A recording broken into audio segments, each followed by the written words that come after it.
জিলহজের 1 তারিখ থেকে 9 তারিখ পর্যন্ত এই 9 দিন রোজা রাখবে। আর একটা রোজার কত দাম, যে এই 9 রোজা যারা রাখবে লাগাতার 1 তারিখ থেকে 9 তারিখ, যদি 9টা রোজা কেউ রাখে, একটা রাখলেও সওয়াব হবে, কিন্তু যদি কেউ লাগাতার 9 রোজা রাখতে পারে তাহলে একটা সুন্নতের উপরে আমল হবে।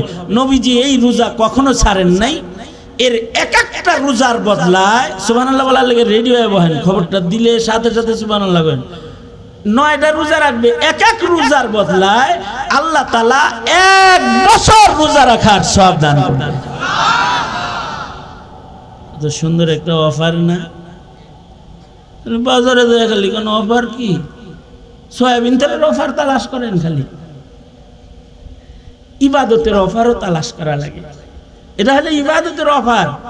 কেউ যদি এই 9 দিন রোজা রাখে তাইলে তাকে 10 বছরের সওয়াব দিবে। 9 তারিখের রোজার ফজিলত হলো 2 বছরের গুনাহ আল্লাহ তাআলা মাফ করে দিবে, সগীরা গুনাহ সব মাফ করে দিবে। আমি এই সুন্নতের আমলটা জেলখানায় করছি। হাসিনা যখন জেলখানায় আটকাইছিল, জেলখানায় তো আর কোনো কাম নাই, তখন এই রোজার আমলটা ইহতিমামের সাথে করছি। তবে এর বাইরে অন্য সময় সুদীর্ঘ 24-25 বছরের ভেতরে আমার সুযোগ হয় না। কারণ হলো আমার আল্লাহর রহম করুণা আমার উপরে, যে আমার আরাফা কাজা নাই। যেদিন থেকে আমার আরাফা শুরু হয়েছে আজকে পর্যন্ত শুধু জেলখানার বছর ছাড়া আরাফা কাজা নাই আমার, আলহামদুলিল্লাহ। আরাফা কাজা না থাকার কারণে, যেমন এই 20 তারিখে আমার হজের সফর, আল্লাহ নিলে সফরে থাকার কারণে এই সুন্নতটা আমার জন্য আদায় করা সফরের কারণে কঠিন হয়ে যায়। আর সফরে তো আল্লাহ তাআলা 4 রাকাত নামাজ 2 রাকাত বানায় দিচ্ছে। এমনকি সফরে যদি রোজার মাসে কেউ সফর করে, ফরজ রোজাও যদি অন্য সময় আদায় করে, এই রুখসত আল্লাহ পাক তার বান্দাদেরকে দান করছে।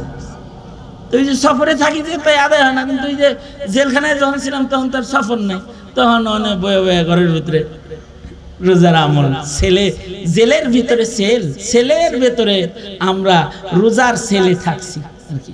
রোজা নামক সাধনার সেলটা নিজেদের জন্য তখন গ্রহণ করছি, আলহামদুলিল্লাহ। শুধু আমি না, আমার সাথে যারা ছিল সকলকে আমাদের উলামায়ে কেরাম তারগীব দিচ্ছেন যে তোমরা সবাই জিলহজের রোজাগুলা রাখো। সবাই রোজা রাখছে, সিরা খায়া রোজা রাখছে। কেন? এক একটা রোজার বদলায় আল্লাহ তাআলা 1 বছর রোজা রাখার সওয়াব দান করবে। আর জিলহজের 10 রজনী,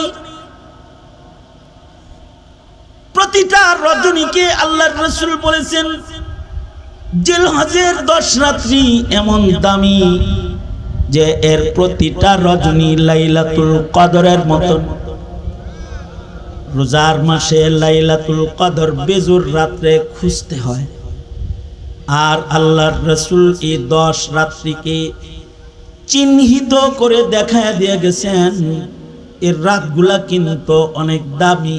এই রাতগুলোতে তাসবিহ পড়বা, নফল নামাজ পড়বা, তিলাওয়াত করবা, আল্লাহর গোলামি করবা, তওবা করবা, রবের সাথে খাতির লাগানোর জন্য মেহনত করবা। কারণ এই 10 রজনী লাইলাতুল কদরের মতন প্রত্যেকটা। লাইলাতুল কদর মানে হলো লাইলাতুল কদরি খায়রুম মিন আলফি শাহর, 1000 মাসের চাইতেও লাইলাতুল কদর বেশি দামি। তার মানে হলো এক এক রাত 83 বছরের ইবাদতের সমান। সুবহানাল্লাহ কইেন না? এক এক রাত কত বছর? এক এক রাত 83 বছর। 83 বছর রে এবার 10 দিয়ে গুণন করেন কত বছর হয়। এই এত বছরের ইবাদত করবেন, এই রাত্রি উঠা 2 রাকাত নামাজ পড়া, একটু তাসবিহ পড়া, যদি জানামাজ বিছায়া আল্লাহর খালি ডাকতেন পারেন তো আল্লাহ পাক সব দান করবেন। যাদের কাজ কম নিয়ত করা যায় না, করেন কেন? নিয়ত করেন যায় না? ঘরে যায় বাড়িতে মেয়েদেরকে বলবেন, নিজের ঘরের মহিলাদেরকে বলবেন যে তোমরা সুযোগ থাকলে 9 রোজা কইরা ফেলাও। মা বোনেরা করবেন, কারণ এক এক রোজায় 1 বছরের রোজার সওয়াব, আর এক এক রাতের গোলামি লাইলাতুল কদরের মতো। এটা বললাম 2 নাম্বার আমল। 3 নাম্বার আরেকটা আমল হলো 9 তারিখ আসর থেকে শুরু করে 9 তারিখ ফজর থেকে শুরু করে 13 তারিখ আসরের নামাজ পর্যন্ত এই 5 দিন তাকবীরে তাশরিক পড়তে হবে। যেই দেশের মুসলমান কালেমা পড়তে পারে না, ওরা তাকবীরে তাশরিক পড়তে পারবে? বেরাসারা লাগাইলা দিব না? কত বড় বদনসিব আমাদের যে আমরা আমাদের সন্তানদের তাকবীরে তাশরিক চিনাই না, অথচ তাকবীরে তাশরিক পড়া প্রত্যেক বালেগ পুরুষ ও বালেগ মহিলার উপরে ওয়াজিব। কেউ যদি না পড়ে তো গুনাহগার হবে, ভুল লাগলে কাজা আদায় করতে হবে। তাকবীরে তাশরিক পড়তে হবে, এটা ওয়াজিব, সুন্নাত না, ওয়াজিব। এ কারণে দেখবেন আমাদের মসজিদগুলোতে এই 5 দিন ইমাম সাহেব নামাজের সালাম ফিরা সুবহানাল্লাহ বলে না, অথবা আস্তাগফিরুল্লাহ বলে না, আল্লাহু আকবার, আল্লাহু আকবার, লা ইলাহা ইল্লাল্লাহ, আল্লাহু আকবার, আল্লাহু আকবার ওয়ালিল্লাহিল হামদ। এই তাকবীরে তাশরিক ইমাম সাহেব জোরে করে পড়ায়া মুসল্লিদেরকে স্মরণ করায়া দেয় যে আল্লাহ তোমার তাকবীর শোনার জন্য কিন্তু অপেক্ষায় আছে, আইয়ামুত তাশরিকের তাকবীর পড়ো। এটা একটা গুরুত্বপূর্ণ আমল, ঘরের নারীরাও করবে। হ্যাঁ, পুরুষরা জোরে পড়বে, নারীরা আস্তে পড়বে। যদি না পড়ে তাহলে গুনাহগার হবে। সাহাবীরা তো খালি নামাজের পরে পড়তো তা না, আমাদের বাজারে গেলে গানের আওয়াজ পাওয়া যায়, আমাদের বাজারে গেলে দোকানে দোকানে টিভির নাটকের আওয়াজ পাওয়া যায়। আর সাহাবী, তাবেঈন, তাবেঈন তাদের আমলে এই তারিখগুলোতে বাজারে গেলে গোটা বাজারে তাকবীরে তাশরিকের আওয়াজ পাওয়া যেত। আল্লাহু আকবার কাবীরা, জোরে জোরে তাকবীর পড়তো সবাই। এই তাকবীর পড়াও কিন্তু হাজীদের সাথে নিজের রং মিলায়, কারণ হাজীরা ওখানে তালবিয়া পড়তেছে, হাজীরাও তাকবীর পড়তেছে এবং তালবিয়া পড়তেছে। রাফউস সাউতি বিত তালবিয়া, হাজীদের হজ হলো জোরে আওয়াজ করে তালবিয়া আর তাসবিহ পড়ে তারা। আপনিও ঘরে বৈশা বৈশা হাজীদের সাথে নিজের রংকে একটু মিলাইবেন। এই রঙও যদি আল্লাহর পছন্দ হয় তো আল্লাহ তাআলা এই রঙের বদলায় বান্দাকে মাফ করে দিবেন। আরেকটা আশ্চর্য বিষয় আছে, সেটা হলো এই তাকবীরে তাশরিকের সাথে এক ভালোবাসার আজব করুণ ইতিহাস আছে, আজব করুণ ইতিহাস আছে। সেটা হলো ওই যে ইরাকে যখন নমরুদ ইব্রাহিম আলাইহিস সালাতু ওয়াস সালাম রে আগুনে ফেলায়া দিল, আর ইব্রাহিম আলাইহিস সালাতু ওয়াস সালাম আল্লাহর সাথে তো বন্ধুত্ব করে ফেলাইছে। আল্লাহ তাআলা আল্লাহর খলিল রে আগুন থেকে নিরাপদে বের করে আনলো, যে নমরুদের অগ্নিকুণ্ডলীর আগুন ইব্রাহিম আলাইহিস সালাতু ওয়াস সালামের একটা পশমও জ্বালাইতে পারলো না। আল্লাহু আকবার। নমরুদ হযরত ইব্রাহিমকে বেইজ্জত করার জন্য উলঙ্গ করে ফেলল আগুনে। আল্লাহ তাআলা তার খলিলের সতর ঢাকার জন্য জিবরাইলকে বললেন, জান্নাতের পোশাক আমার বন্ধুরে পরায়া দাও। জান্নাতের পোশাক পরায়া দেওয়া হলো।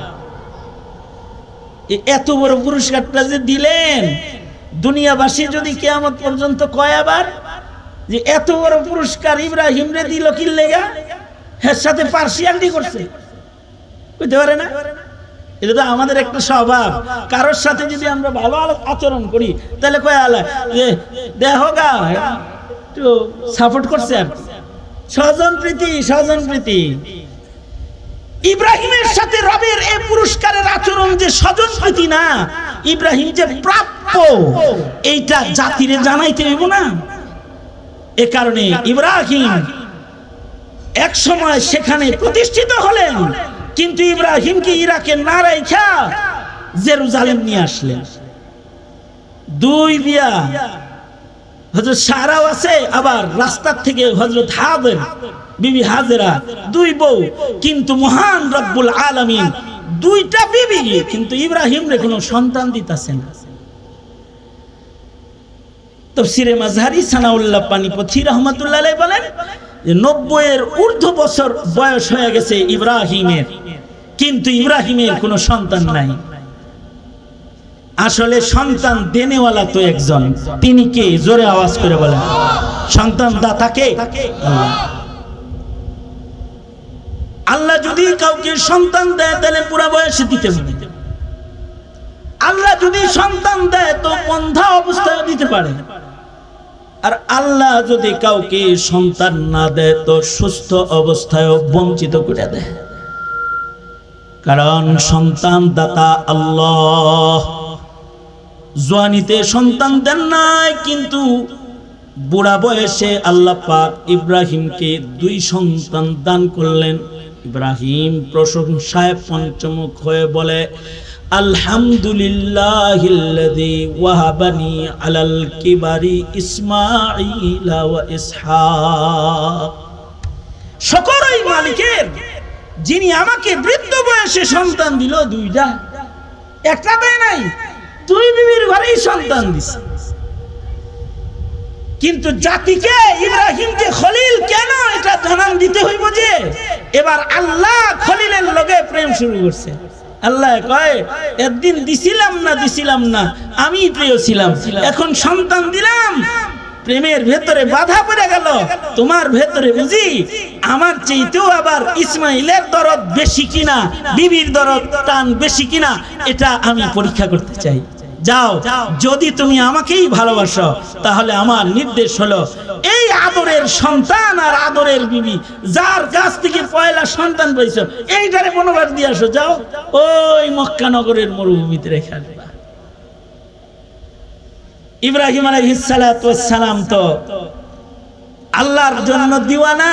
নিজের বিবিরে, নিজের সন্তান রে কিছুই না বলে উটের পিঠে বসায় নিলেন। আল্লাহ, আমি চিনি না তো মক্কা নগর কোথায়, আমি জানি না তো। ওই যে জিব্রাইলের ঘোড়া যাইতেছে, পিছে পিছে যাও। একদিকে হযরত জিব্রাইলের ঘোড়া চলছে, আর আল্লাহর খলিল নিজের সন্তান বিবি উটের পিঠে লইয়া মরুপ্রান্তর মক্কার দিকে রওনা করেছে, যেথায় আউয়ালু বাইতিন মুযিআ লিন-নাস, যেথায় আগমন করবেন সাইয়্যিদুল মুরসালিন। নূহ নবীর প্লাবনে যে শহর ধুলায় মিশে গেছে, বালির নিচে সব চাপা পড়ে গেছে, এ শহর আবার আবাদ করবেন। খলিলুল্লাহকে ঠিক বাইতুল্লাহ শরীফ পর্যন্ত পৌঁছায়া আল্লাহ বলে, এটাই আমার মনোনীত জায়গা, এখানে ইসমাইল আর হাজেরাকে রেখে চলে যাও। হযরত ইব্রাহিম আদরের সন্তান বিবি রেখে চলে যেতেছে। হাজেরা বলে, স্বামী কি কষ্ট দিলাম, কি দুঃখ দিলাম যে মরুভূমিতে আমাদের রেখে চলে যান? কোন কষ্ট কি দিয়েছি?